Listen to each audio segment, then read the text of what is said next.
Back in April, I did an episode of character development on Yumi from the Senran Kagura series, in protest to Twitch banning the games from their streaming service. But ever since that episode aired, more Senran Kagura episodes have become one of the most requested topics. And after running a quick interest poll on Twitter to decide which well-endowed warrior you would most want to see in a new episode, it's clear that some respect is due for the Crimson Renegade Shinobi herself, Homura. Homura has been one of Senran Kagura's most pivotal characters from the beginning of the series, from her enrollment in the Hebijo clandestine academy to the establishment of her own ninja squad. No matter which Senran Kagura game you're playing, Homura is going to be in the spotlight, so it's only natural to wonder what creative thought went into her character. I'm the Kitsune Hawk, and today we're going to look into the details of the Hebijo Academy's original rebel ninja, Homura. So get out your pencils, trivia enthusiasts, because this is character development.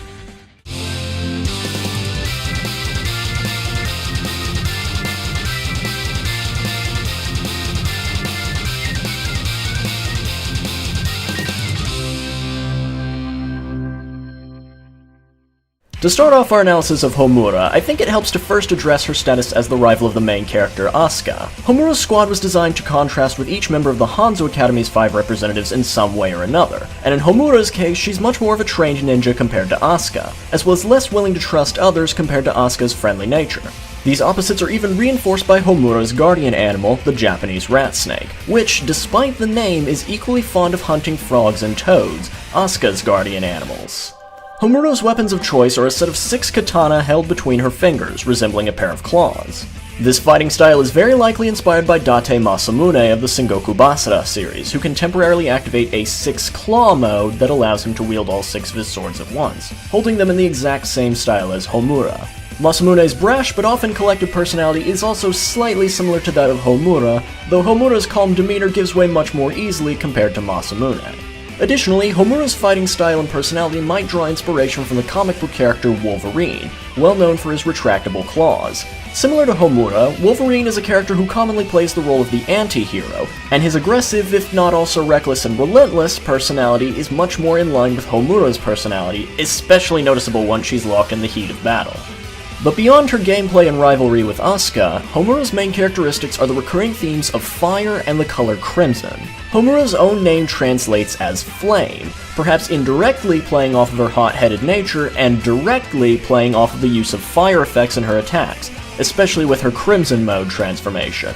Speaking of her alternate form, Homura Crimson bears a very striking resemblance to Shana, one of the main characters of the anime and manga series Shakugan no Shana.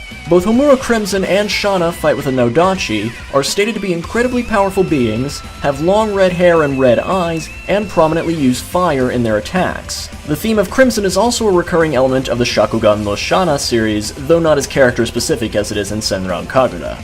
The references to anime aren't limited to Shakugan no Shana either. The name of Homura Crimson's Nodachi is Ingetsuka, which translates as Flaming Moon Flower. A sword named Ingetsu, or Scathing Moon, appears in the popular manga and anime series Bleach, as one of the weapons used by the character Isshin Kurosaki. Both swords share a fire motif and are described as having the ability to choose who can properly wield them. But unlike the allusions to Shakugan no Shana, this doesn't play off of Homura's primary element, that being her close association to the color crimson.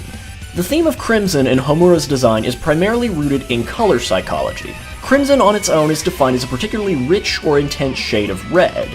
In color psychology, red is the color most commonly associated with traits like passion, physical strength, leadership, determination, and aggression, all traits that make up Homura's personality and role in the series' story. Crimson has also been long seen in Europe as the color of high social standing, and while it isn't explicitly confirmed if Homura is from a high-ranking ninja clan, we do at least know that her parents had high expectations of her prior to disowning her, possibly hinting at a family legacy of sorts, alongside the existence of a family heirloom, the sword Ingetsuka. As I mentioned at the beginning of this episode, no matter which Senran Kagura game you're playing, Homura is bound to appear as one of the key characters, and despite the lack of direct mythological or historical influence compared to characters like Yagyu or Yomi, she's still able to reference other games, manga, and anime, as well as color psychology, and continue to stand out as a popular character. Talk about having a rebellious streak, huh?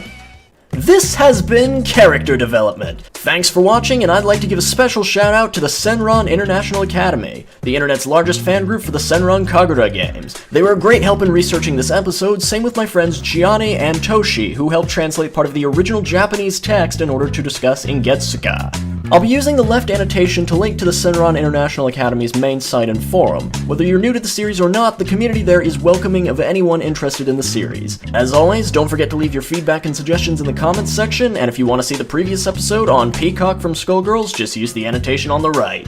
Thanks for watching, and take care, everyone!